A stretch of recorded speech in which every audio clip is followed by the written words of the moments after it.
Jeff Ward with D.I.R.T.T LLC. D.I.R.T.T LLC with two T's, D-I-R-T-T.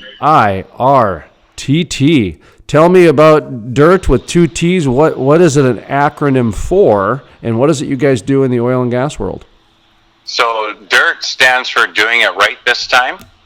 And basically, we are a directional drilling company and a remote operations company for directional drilling. Remote drilling, that's kind of a new term, but it's an old term as well. I understand we've been doing it for 30 years approximately, especially on the offshore rigs. Talk to me a little bit about the business and the history when it comes to remote drilling and why it's more mainstream than ever. Well, I mean, if you look at one of the first business cases ever done for remote operations was actually with NOV in 2004 when they drilled a well off the coast of West Africa from Cambridge, England. And the company I was with at the time had just been bought by Varco, and Varco and NOV merged, so I was exposed to that quite early in the 2000s as to what you could do. Based off of that, over the years, there's been various types of remote operations that have been done. Schlumberger has got entire rigs in South America that you can remote drill from at various ways. With the advent of rotary steerable and its popularity, being able to tie into the pump system, you can drill remotely, which is being done by all the majors, as probably as well as the top tier 2 companies like Phoenix and Scientific Drilling. So I think it's just something that you need to take a look at based on where oil prices are right now, and any way that you can provide the technology to drill a better well, as well as reduce men on location and put them elsewhere and try to get their talents spread over a larger cross-section of rigs, you have a winning formula. I just got off the phone with the Dallas Federal Reserve. We have them on every single year around this time to talk about just the state of energy and their survey. They just got done with their quarterly survey. And the reason for it is that people do a lot of budgetary planning, near the end of the year. And this remote drilling, it sounds to me like it's getting to that point to where the educational curve has kicked in, the educational timeline, the process is soaked in. There's more and more of this remote drilling happening is what I'm getting at. And it sounds to me like it's become a cost-saving opportunity or a component, if you will, for a lot of the producers. Where are you guys at with that as far as the educational process goes and also the cost efficiency? Because to me, that is what I've been hearing over the past year when it comes to the remote drilling. Are those two things are the leading cause on why more and more companies are doing this? I think if you look at it from a cost perspective, you probably would be at a wash. Getting two people off location for internal costs for a directional company and getting them into a war room to cover rates or to cover rigs at a better spread, like let's say you get one DD or one MWD to be able to cover 1 to 4 rigs, or maybe as high as 7, depending on what the drilling program looks like. That does present a savings because you're really lowering your cost per rig on your labor and reducing your overall burden rate. But if you look at what you need to do to support it, it's quite a heavy investment to be able to do that. I would say for the first couple of years, you'd be at a dead wash for the service provider. But if you look at what you can do with the drilling software that's out there today, as well as the remote MWD operations that you're able to do, your spread rate will start decreasing or your spread cost will start decreasing over time, and it's well worth doing. And I think from a safety perspective, if you look at all the things that can happen in the North American market driving to and from the rig, or what can happen on the rig, it becomes paramount to try to restrict the amount of incidences that you have out in the field. And if you look at it from both those standpoints, it becomes everything to you. Protect your people, get the talent to spread over a couple of extra rigs, and reduce your overall HSE exposure in the field.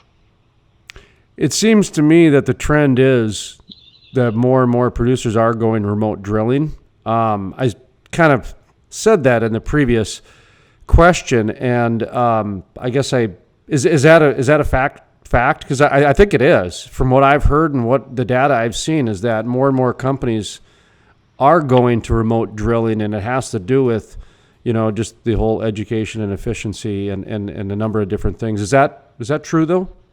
I think on the service side, you're seeing some hesitation. We have identified 14 different companies that offer a remote drilling service right now, or a remote operations center.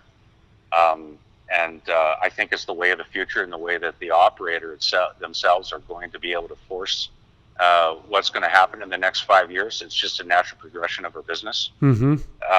But I think the entertainment by the operator, whether it's a huge company like a Chevron or Exxon, down to a smaller one that's just getting started out, the remote operations gives them a ton of exposure to what's going on in the well, because they can dial in and see exactly what's happening besides what the EDR data is showing.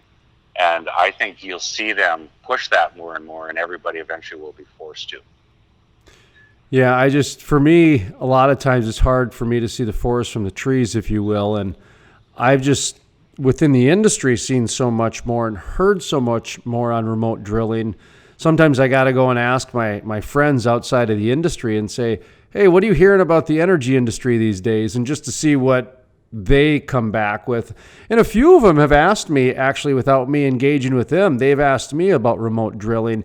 And these are financial guys who are, trying to speculate and, day trade and do all that other fun stuff that I have nothing to deal with. But they did ask me a couple questions about remote drilling in the past few months, which made me realize that the remote drilling phrase, the term, the niche industry, if you will, seems to be getting a little mainstream play. And so are you seeing that too? I guess, I don't know. Are you in the forest too? Can you step out every now and then? The trend is there, like you said. I think it is the wave of the future, and I think that's kind of what's controlling the narrative of that mainstream talk. Do you know what's kind of penetrating out into the mainstream when it comes to the remote drilling? I think if you look at it from an operator or oil company perspective, that's just going to be part of what they ask for in their bid process. I think in 2020, you're going to see that be a line item that they do when they go to an RFP, just like they used to ask for triple and quad combo or resistivity. I think it's that close to becoming a mainstay in their business. That's pretty incredible. Talk to me about labor opportunities on this. The first thing that pops into my head is that, there was a study done, and I can't remember by who or what the numbers were, but it was a heck of a lot of people involved with every single, every time you drill, there's a certain amount of people associated with that well pad or well site. And remote drilling makes me think, will that impact that at all? Do you know what I'm talking about with that study? And do you understand the question? Do you follow that? Yes, sir. I saw one in Canada when I was still living up there by one of the associations, whether it was CADC or AADE, one of those did that. And they said it was about 125 people or jobs were supported by one drilling rig in a location. And that stems right down to hotels being able to employ additional personnel for the restaurant or cleaning the rooms, down to gas station attendants, the whole 9 yards. That one of those rigs would support those different types of jobs. Never mind the core jobs that you have on the rig itself. And if you look at what a rig crew looks like right now, largely, if you have a directional job on location, you might have a 5-man crew on the rig, you have a tool push, a company man, you have 2 DDs, 2 MWDs, and perhaps a mud logger engineer that are staying on that rig full time with various services coming in and out at all times. If you look at remote drilling and what it does, really all we're doing right now, due to the comfort level in the industry, is replacing 2 people. So we're keeping 2 out of the 4 people on the directional side on location. You could conceivably go down to nothing, and there are companies that are doing it. But the fact remains that even if you get rid of a couple of people in the rig and put them in a war room or in a remote operations center in town, those ancillary jobs that are supported largely aren't affected. I would say that you might see something a little bit reduction in the grocery store for people not buying groceries. But again, I mean, if they're still working, you're still doing that at home. You're largely not affecting the economy at all, or the support jobs that are required for the drilling rig itself. I mean, if you look at the life cycle of the well itself, the drilling component and the directional drilling component probably only accounts to 4 to 6% of the total time spent on that well.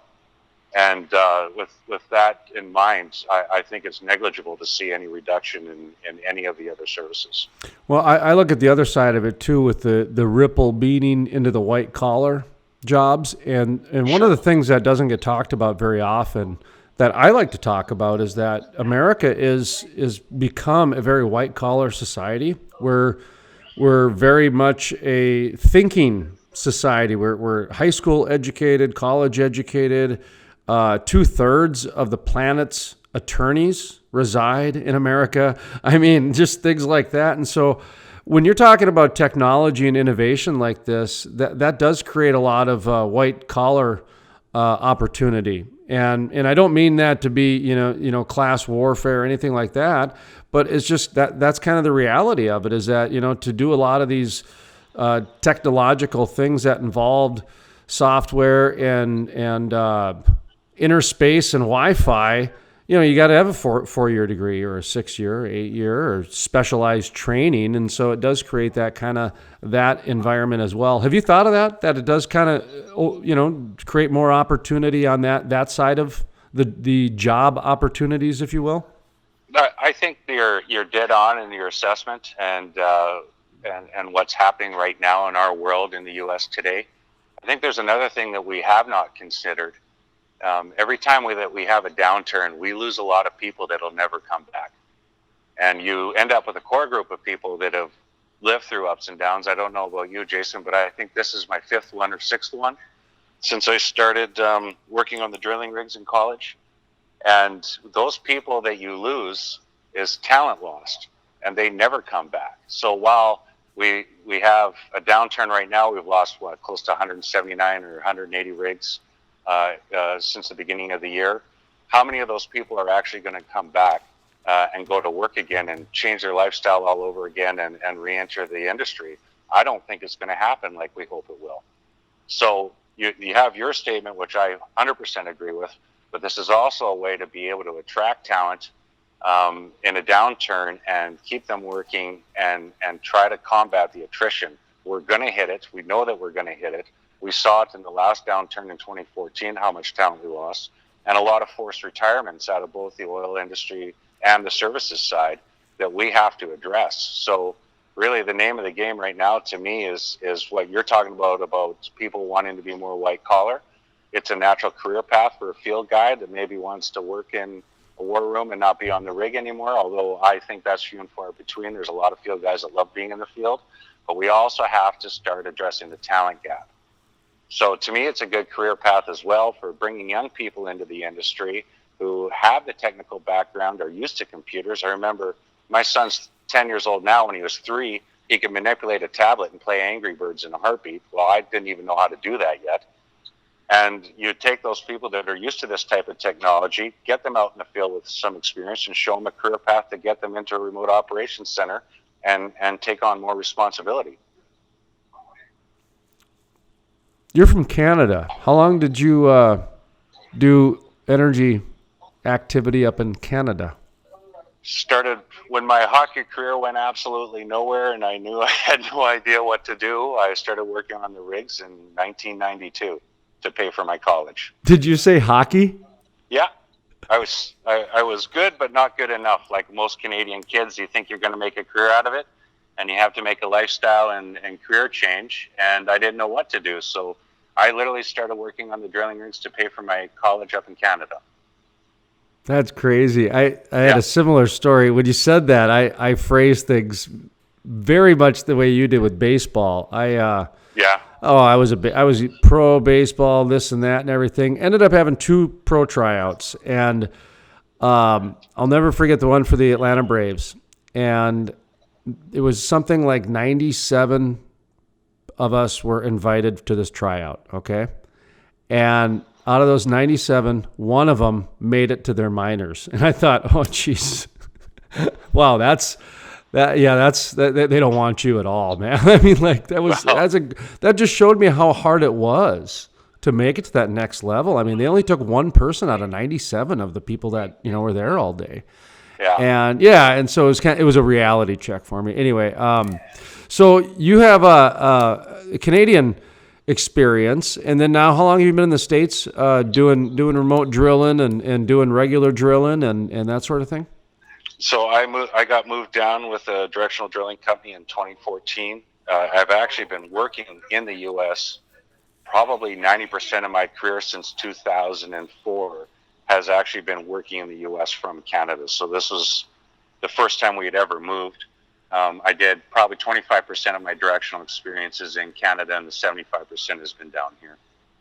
Okay, and the reason I took this very long path to get to this question is talk to me about your observations between the environment when it comes to energy. I often hear how just night and day the way Canada treats regulations and environment when it comes to the oil and gas companies, and then of course in a state by state in America. So what's your thoughts on the way that the two different countries approach it?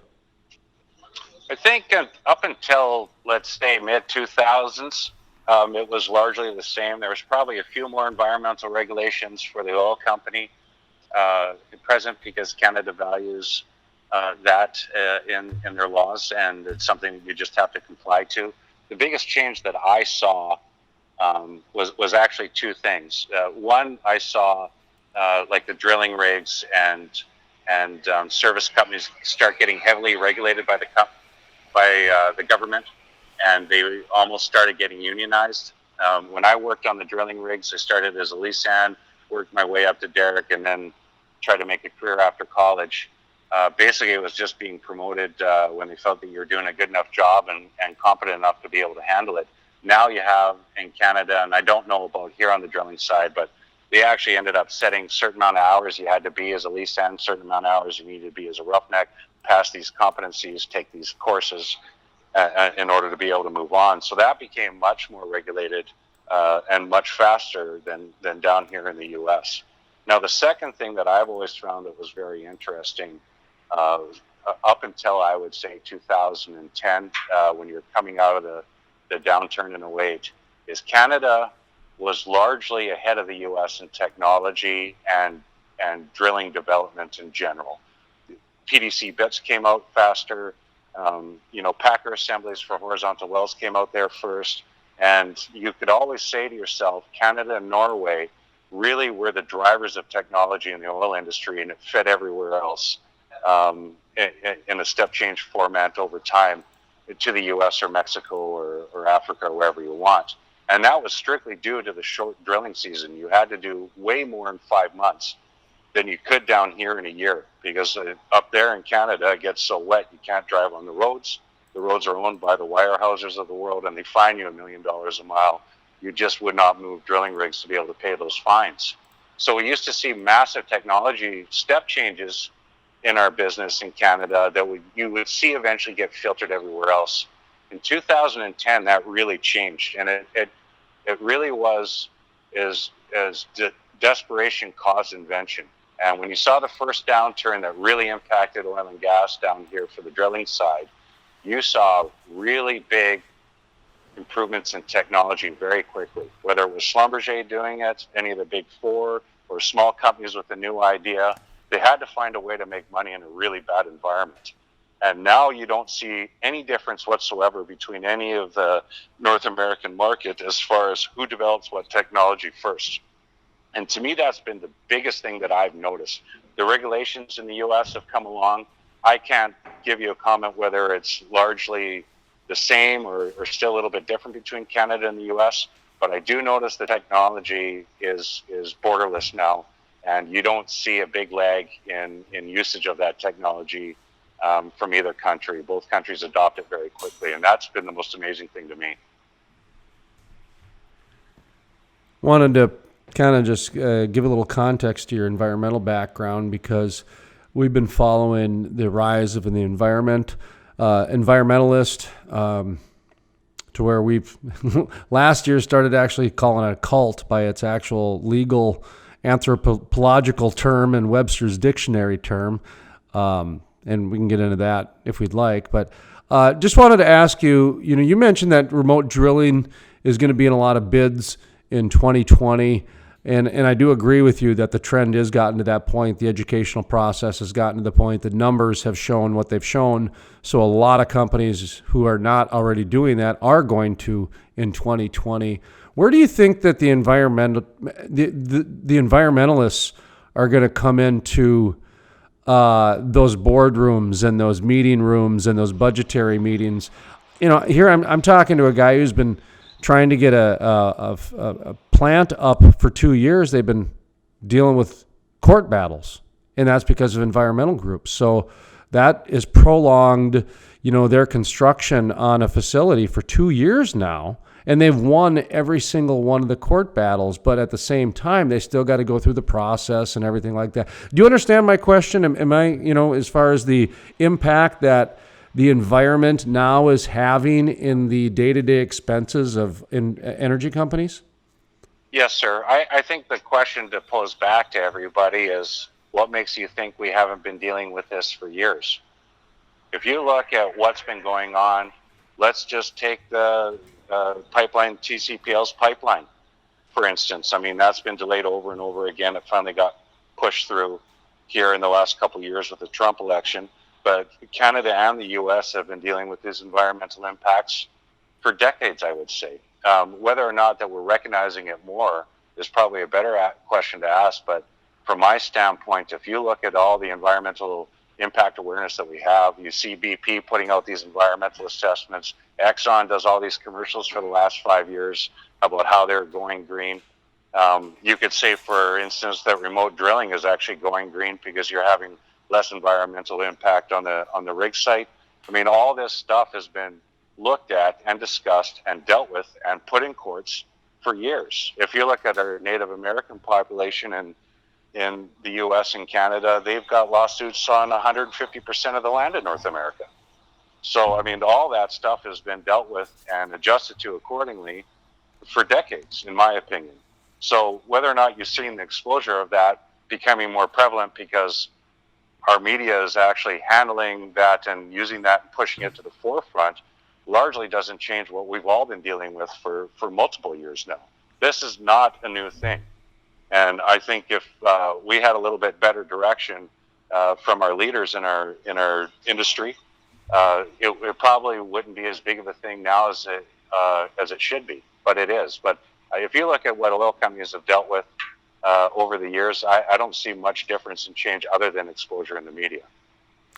You mentioned that you could even argue that remote drilling is involved in the environmental talk. Go a little further with that, because that's actually the next question I had for you was, is there a part of your business that is, environmental friendly or can be perceived that way, or the energy companies can look at it and say, hey, remote drilling helps us be more eco this, that, or anything else. In my business, back when we could say we used recycled paper, everybody made sure they had that logo in their magazine. You know what I mean? Is Absolutely. Yeah, talk to me a little bit about that. Flesh that eco side out a little bit. Well, I think if you look at remote drilling where you reduce people on location, you're reducing the environmental impact at the rig site. I mean, it might be small, but it's a step change that you can talk to. I think a lot of it is perception and what that means. I mean, if we have somebody in our remote operations center that they go to a job like every day, you're really keeping that environmental impact off the rig, and you're keeping them close to home, and you're utilizing technology on a computer, which is, I would say, fairly green. And at the end of the day, that might be an attractant to oil companies as well to push their green program, is reducing people in the field. And that always has that, whether it's, putting extra wear and tear on the roads or that thing. There's some things that you're never going to avoid. You're still going to have to build a lease. You're still going to have to drill the well. We're still an oil-driven economy, and we always will be for a very long time. regardless of what you see come out for electric vehicles or solar or wind or what have you. We're oil driven. And while we keep talking about demand not being as great as we want to, demand still climbs every year. So that's never going to change. But if you can get people off the rig and you get them in a place that they can go to every day, you're incrementally decreasing the environmental impact over time by the number of rigs that you take on and add to your program. Final thoughts? Anything we missed? Anything you want to reiterate? If you got a good chili recipe, feel free to share that. But yeah, I wish, just dude. like to give guests the final floor, if you will. That way the question's not framed by me. So go ahead. No, I just think that if you look at today's age and where we are, I think people need to remember one solid fact about what we do in our business, and you're obviously involved with that. Our business drives technology everywhere. And remote drilling is an add-on to that and utilizing current systems. But if you look at Calgary in the 90s getting fiber optic cable to be able to handle well data from remote locations so you didn't have to go in there, right down to how IBM catered to the oil companies to be able to allow them to run bigger and bigger programs. Our business drives this technology across the world. I mean, it's taken off in its own way, shape, and form. But the things that we do have lasting impact elsewhere. And I think you've got to remember that all us people that are out here doing the work that a lot of people don't like or respect, we do good work for the rest of the world, and we're proud of it. And I think it's worth saying that once in a while, that we do everything we can to help this country and our people.